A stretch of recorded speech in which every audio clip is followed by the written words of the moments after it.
Tempt అయిపోతుంటాం, అన్ని ఏది చూసినా సరే టెంప్ట్ అయిపోతుంటాం. యవనస్తులు అమ్మాయిలు చూస్తే టెంప్ట్ అవుతూ ఉంటారు. ఆస్తుల మీద ఆశలు ఉన్న వాళ్ళు ఆస్తులను చూసినప్పుడు టెంప్ట్ అవుతూ ఉంటారు. బంగారం మీద ఆశ ఉన్న వాళ్ళు బంగారం చూసి టెంప్ట్ అవుతూ ఉంటారు. శరీరానికి మనల్ని మనం ఏళ్ళు చేసుకుని అంటే శరీరం అంటే లోక సంబంధంగా శరీరాన్ని అప్పగించుకొని, అంటే నువ్వు టోటల్ నీ యొక్క ఆశలను, నీ యొక్క ఆ, ఇచ్చలను అన్నిటినీ లోకానికి అప్పగించుకున్నప్పుడు లోకం నిన్ను ఆపరేట్ చేస్తుంటది. అంతే కదా. ఇప్పుడు నేను బండి చాలా స్లోగా నడుపుతాను. నేను నా వెనకాల స్కూటర్ ఎక్కారనుకో, నేను నడిపే బండి ఎక్కితే చాలా మెల్లగా చేరుతాం. సేమ్ డ్రైవర్ మారిండు అనుకోండి, చిన్నబ్రెడ్ ఉన్నాడు అనుకోండి, దుమ్ము రేపుతుంటాడు అన్నమాట.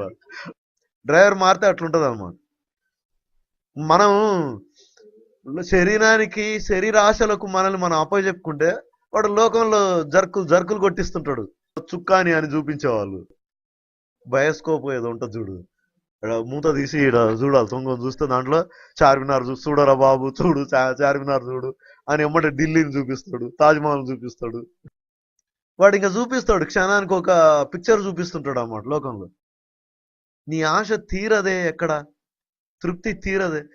ఒక్కటే సింపుల్ గా నువ్వు అర్థం చేసుకోవాల్సింది ఏంటంటే, నిన్ను నీవు లోకానికి అప్పగించుకున్నప్పుడు నీ జీవితంలో తృప్తి అనేది చూడవు. చాలు అని ఏ విషయంలో కూడా అనవు నువ్వు, గ్యారంటీ అనమాట. నీ ఆస్తులు కూడా పెట్టే విషయంలో, నీ సంపాదన విషయం అంటాం, ఇది చాలమ్మా మాకు చాలా అంటాం. నువ్వు అనే మాటలోనే చాలా స్వార్థం ఉంటుంది. ఇది నాకు చాలు అనే మాటలోనే చాలా స్వార్థం ఉంటుంది అన్నమాట. ఎందుకంటే ఇది ఎప్పుడు ఈ శరీరం లోక సంబంధంగా దీన్ని ఆపరేట్ చేయాలనుకుంటే ఈ శరీరం ఎప్పుడు చాలు అని అనదు. ఇది చాలు అని అనదు. నిన్ను నువ్వు ఎప్పుడైతే మాట యందు, అంటే దేవుని మాట యందు నిలబెట్టుకోవాలని, ఆ మాటలో నిన్ను నీవు నిలబర్చుకోవాలని అనుకుంటే అప్పుడు దేవుని వాక్యం నిన్ను కంట్రోల్ చేస్తుంది. కాబట్టి దేవుడు ఎక్కడ పులి స్టాప్ పెడితే అక్కడ ఆపుతాం, ఎక్కడ ముందుకు వెళ్ళమంటే అక్కడ వెళ్తాం, ఏది కావాలని అనమంటే అది కావాలంటాం, ఏది వద్దు ఇంకా చాలు అని చెప్తే ఇంకా ఆగుతాం అనమాట. అర్థమైంది కదా. సో ఇది అనమాట. ఇది మాటలో నిలబడితే లోపం లేదు, ఇంకా మనలో లోపం లేదు. మనం ఎలా ఉంటాం అప్పుడు? యేసు ప్రభువు లాగా ఉంటాం, యేసు ప్రభు లాగా ఉంటాం. Wonderful life. ఈ జీవితంలో ఇంకా ఇంతకు మించిన సంతోషమే లేదు. దేవుడే నీకు రాజుగా ఉంటే, దేవుడే నిన్ను పరిపాలించేవాడుగా ఉంటే ఎట్లా నడిపించబడతావు నువ్వు? దేవుని రాజ్యంలో నీ పొజిషన్ ఏంటి? ద మోస్ట్ హై పొజిషన్ అనమాట. దేవుని రాజ్యంలో నీకున్న పొజిషన్ ఏంటంటే హై పొజిషన్. ఇక్కడ పాలమూరలమే కానీ పరలోక పౌరులం. నీ హోదా అది అనమాట.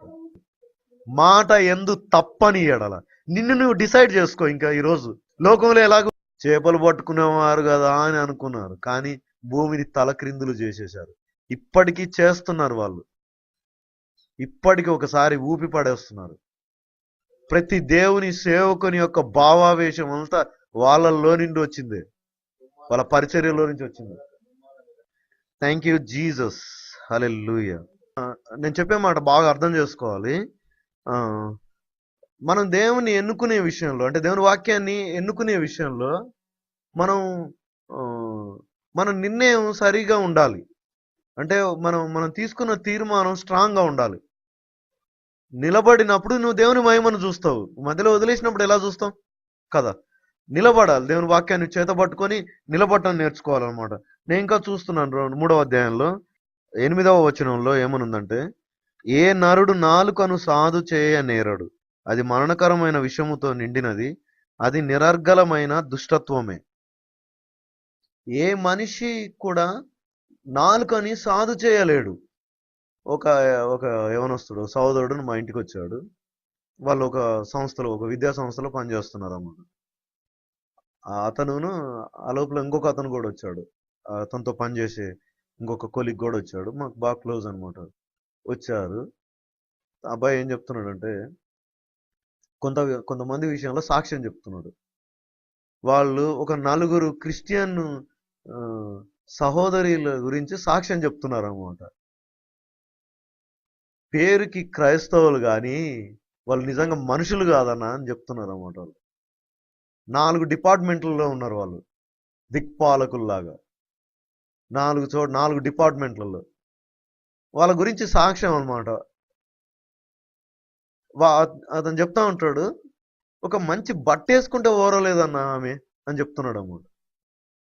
ఇంకొక ఆమె గురించి చెప్తా ఉన్నాడు, అసలు పైకి ప్రార్థన అని అంటారు కాదన్న, అసలు ఇలా కనపడితే అలా లేనిపోని అన్ని అబద్ధాలు చెప్పి అక్కడ మేనేజ్మెంట్కి చెప్పే టైప్ ఆమె దగ్గర అతను పనిచేశాడు అన్నమాట. ఎవ్వడు పని చేయలేడు ఆమె దగ్గర అయితే, అంత అంత డేంజర్ అని చెప్పి. ఇంకొక ఆమె గురించి చెప్తా ఉన్నారు, ఇంకా ఆమె గురించి కూడా ఇలాగే అన్నమాట. ఒక మంచి బట్ట తొడుక్కుంటే కూడా ఓరవలేరు, వాళ్ళ కింద పనిచేసే సబార్డినేట్స్ ఒక మంచి బట్ట తొడుక్కుంటే కూడా ఓరవలేరు. వాళ్ళు ఏం ప్రార్థన అందరు అడుగుతున్నారు, వీళ్ళకంటే వాళ్ళ అన్యులు బెటర్, వాళ్ళు ఫలానా ఆమె ఎంత మంచిగా ప్రేమిస్తుంది, ఎంత మంచిగా మాట్లాడుతుంది అని చెప్తున్నారు అన్నమాట. So what type of witness you have, what type of test money you have? క్రీస్తు అంటే ఇదా? క్రిస్టియన్ అంటే వీడా? ఇలాంటి వల్ల ఎందుకు అంటే, నేను రాత్రి ఒకటి చెప్పాను కదా, చీకటిగా ఉన్నప్పుడు లైట్ వేస్తే చీకటి వెళ్ళిపోద్ది ఇన్స్టంట్గా, ఫ్రాక్షన్ ఆఫ్ సెకండ్స్లో అది జరుగుతుంది అన్నమాట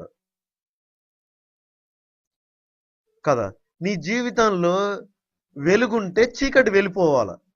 సింపుల్ యాజ్ ఏంటంటే, నీ జీవితంలో సత్యం ఉంటే అసత్యం పోవాలన్నమాట. అంటే నీ నేచర్ పోవాలి.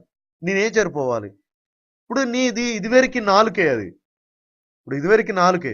నువ్వు క్రైస్తవుడని పేరు పెట్టుకున్నంత మాత్రాన నాలుక మారిపోదు కదా, మెడలో సిలువ వేసుకున్నంత మాత్రాన మారిపోదు కదా, చర్చికి రెగ్యులర్గా వెళ్తున్నంత మాత్రాన మారిపోదు కదా, మెడలో సిలువ ఇంట్లో సిలువ పెట్టుకున్నంత మాత్రాన కాదు కదా.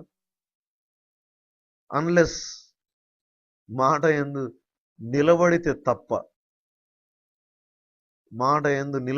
తప్ప నీలో మార్పు రాదు. 100% గ్యారెంటీ. నువ్వు మార్చుకోవాలని అనుకుంటావు కానీ నీ నేచర్ మారదు.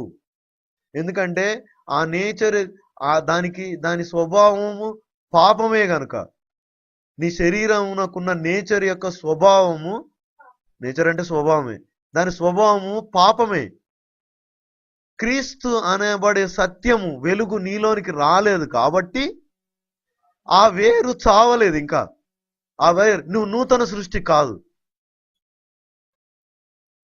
అర్థమైంది కదా, నువ్వు నూతన సృష్టి కాదు. నువ్వు నూతన సృష్టి ఎప్పుడైతే క్రీస్తులో అంటుకట్టబడ్డప్పుడు ఇంక నీ నీతి ఏముండదు, ఆయన నీతి అయి ఉంటుంది అన్నమాట. అంటే క్రీస్తు వెలుగైనప్పుడు, ఆ వెలుగు నీలోనికి వచ్చినప్పుడు నీలో ఓల్డ్ నేచర్ పోతుంది అన్నమాట, కొత్త నేచర్ వస్తుంది. నీవు శరీరానికి ఏం చేస్తావు అంటే అప్పుడు నేర్పిస్తుంటావు. శరీరానికి ఏమో పాత అలవాట్లు ఉంటాయి, కానీ నేచర్ ఏమో క్రీస్తు యొక్క స్వభావం ఉంటుంది. ఆ నేచర్ని నువ్వు శరీరానికి అలవాటు చేస్తుంటావు అనమాట, ట్రైనింగ్ చేస్తూ ఉంటావు. ఎక్కడిని చూసి నేర్చుకోవాలా ట్రైనింగ్?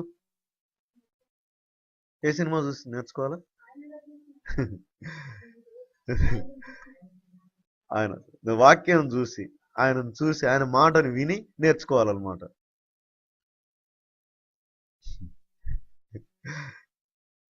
అర్థమైంది కదా. ఊరికి క్రీస్తు పేరు పెట్టుకోవడం కాదు, క్రైస్తవుల పేరు పెట్టుకోవడం కాదు. ఎస్తేర్ అని, రూతు అని, ఏసుపాదం అని నడిచేది కళ్ళు కాంపౌండ్కి, పేరు ఏసుపాదం. పేరులో ఏముంటది? పేరు పెట్టుకున్నంత మాత్రాన ఏమొచ్చింది?